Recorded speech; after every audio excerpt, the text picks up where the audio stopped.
तेरा दिमाग खराब है क्या? हम लोग कौन है तुझे याद दिलाए क्या? भूल गया क्या तू? यहाँ कौन क्या है मैं सब जानता हूँ। 5 मिनट में स्टेशन खाली नहीं किया ना तो एक एक को लॉकअप में डाल दूंगा। अबे तू पागल हो गया? किसके दम पे इतना कूद रहा है? किसका फोन आया तुझे? सीएम का। कोई तेरा भी बाप निकला? अब उनका भी बाप?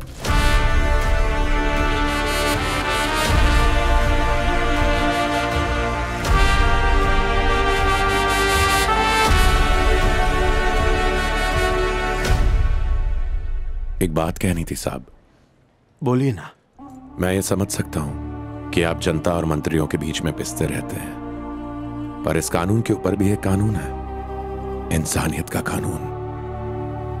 वो कैसे भूल गए आप? गरीबों की सुननी नहीं है तो बंद कर दो रखवाला बनने का ये नाटक। कम से कम वो झूठी उम्मीद पर तो नहीं जिएंगे। 2 वक्त की रोटी खाने के पैसे नहीं है इनके पास। आप लोग मदद नहीं करेंगे तो और कौन करेगा? आप हैं कौन? भिखारी हूं साहब।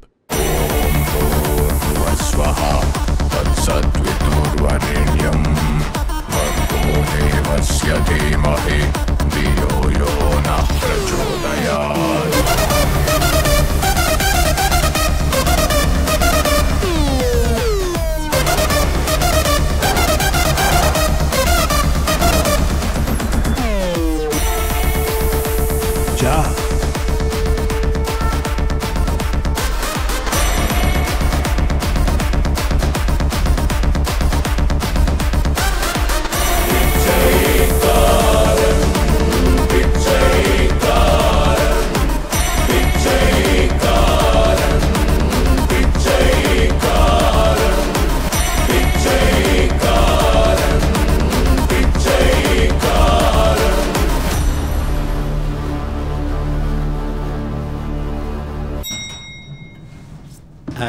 आपने जो हेलीकॉप्टर खरीदा था वो 2 हफ्ते पहले ही आ चुका है। ऊपर टेरेस पर है। 2 घंटे में हेलीकॉप्टर आपको तिरुपति ले जाएगा दर्शन के लिए। वीआईपी दर्शन। लाइन में धक्के खाए बिना सीधा मंदिर जाइए दर्शन करने के लिए। अब इनका मूड ठीक नहीं लग रहा। ये प्रोग्राम कैंसिल हो सकता है? आप जो चाहे वो हो सकता है सर। अरविंद ने कल से कॉल नहीं किया, तुमसे बात हुई?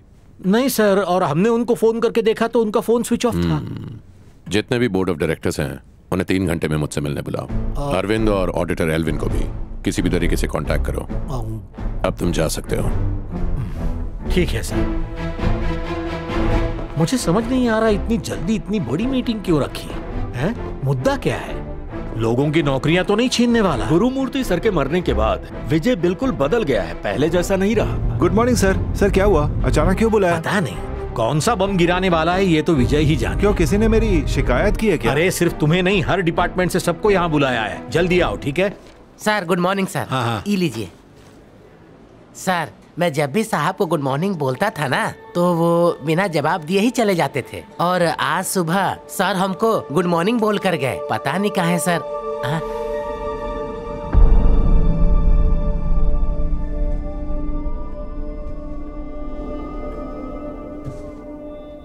रिश्ता नहीं रखना था तो मुझसे कहा क्यों नहीं? तुम पहले तो इतने डरे हुए कभी नहीं रहते थे। तुम मेरे विजय नहीं हो सकते। बाय।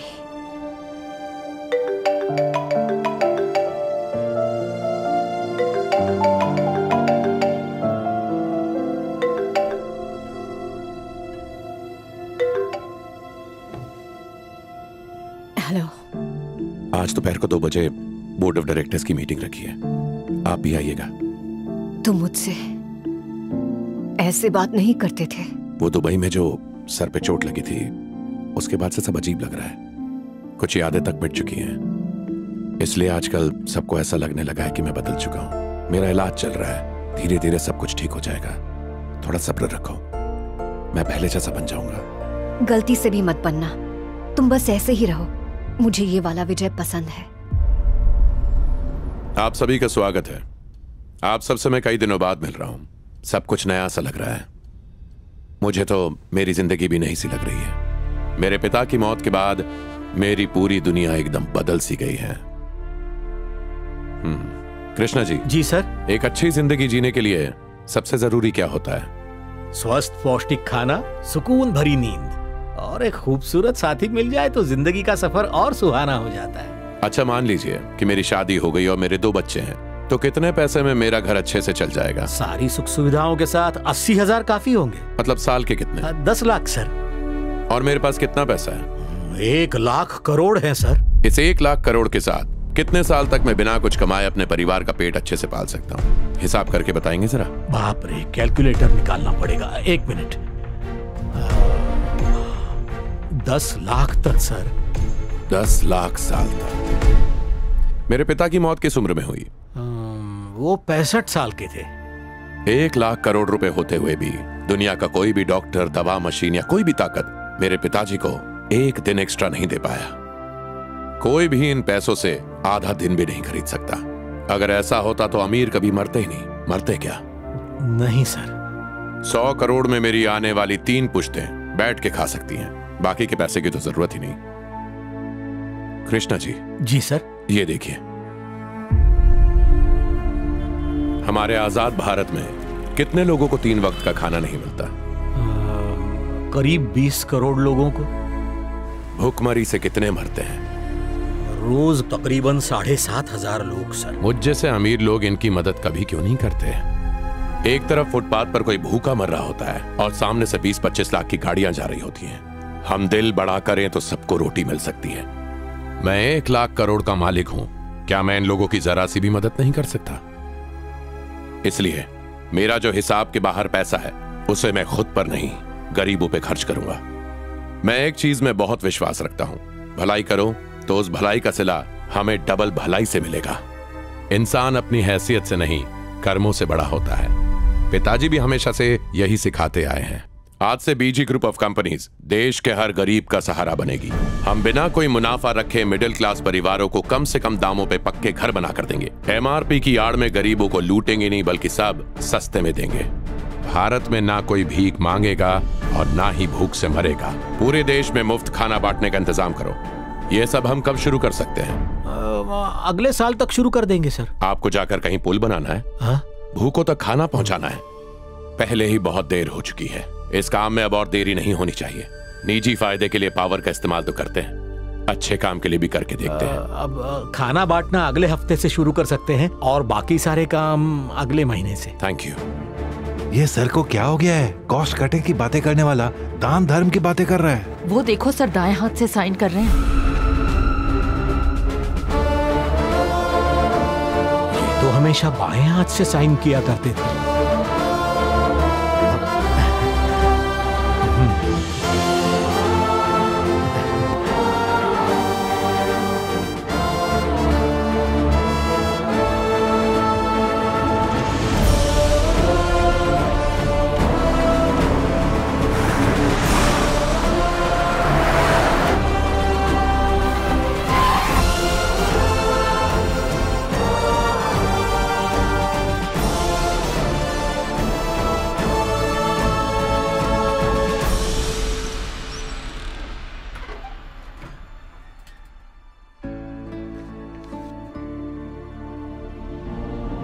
मुझे यहाँ नहीं रहना भैया, मुझे भी अपने साथ ले चलो, मुझे छोड़ के मत जाओ। मुझे अपनी बहन से मिलना है साहब, मैं उसके बिना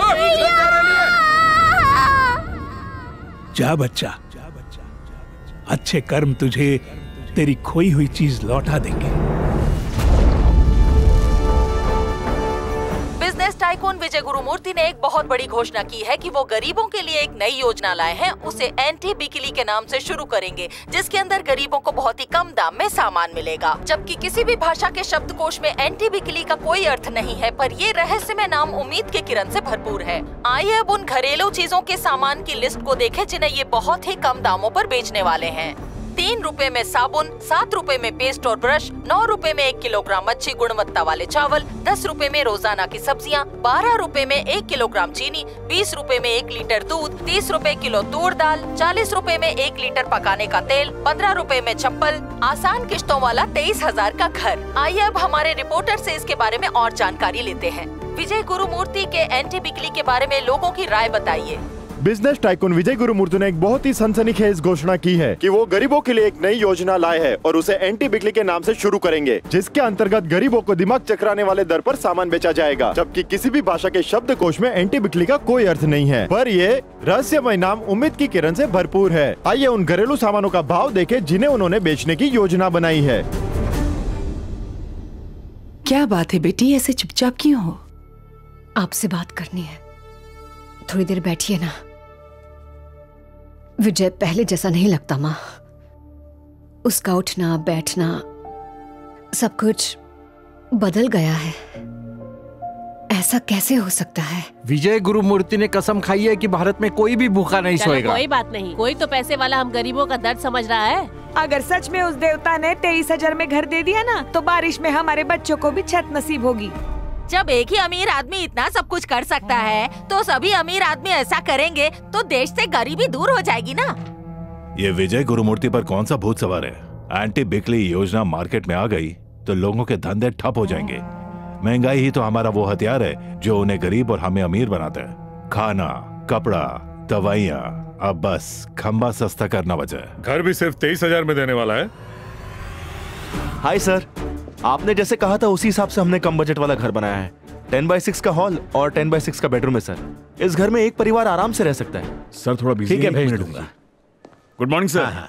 आपने बताया नहीं कि सेठ जी मिलने आए हैं। इनसे पहले आए 3 सेठ भी बाहर बैठे हैं। पहले की मीटिंग चल रही है। सॉरी, आपको वेट करना पड़ रहा है। बॉस जरूरी मीटिंग में बिजी है। कोई बात नहीं साईं, हम छोटे लोग हैं ना, हमसे कोई बड़े लोग अंदर बैठे होंगे। कुछ ज्यादा ही बड़े हैं।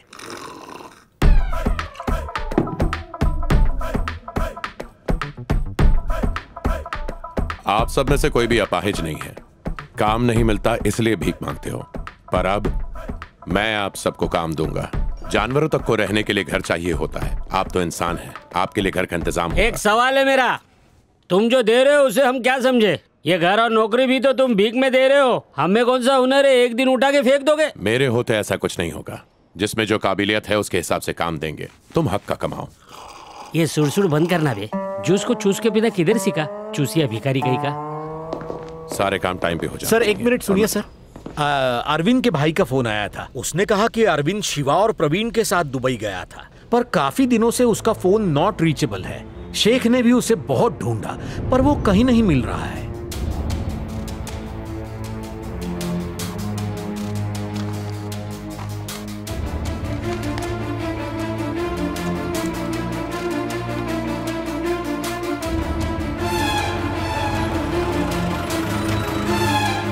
मैं असिस्टेंट कमिश्नर गोपाल, सर ने बुलाया है मुझे। सर, असिस्टेंट कमिश्नर गोपाल आए हैं आपसे मिलने के लिए। Assistant commissioner Gopal? वो कह रहे हैं कि आपने ही उन्हें बुलाया है।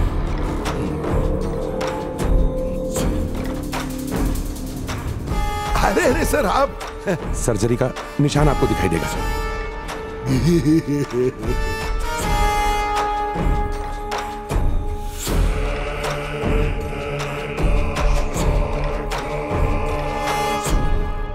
सर नमस्ते, मैं असिस्टेंट कमिश्नर गोपाल यहीं से गुजर रहा था। रास्ते में आपका घर देखा तो मैंने सोचा चलो मिलता चलूं। आपका घर तो बिल्कुल महल जैसा लगता है सर। सच में आप जैसे लोग हैं इस जमाने के असली बादशाह। बैठिए। सॉरी सर, मैं झूठ बोलकर अंदर आया। कोई बात नहीं, बैठिए। और आप कैसे हैं सर? शिवा और अरविंद कैसे हैं? सब ठीक है सर। आप? अरे हम जैसे लोग ऊपर वाले की कृपा से कम और आप जैसों की कृपा से ज्यादा ठीक रहते हैं। अब आपकी तबीयत कैसी है सर? अब ठीक है।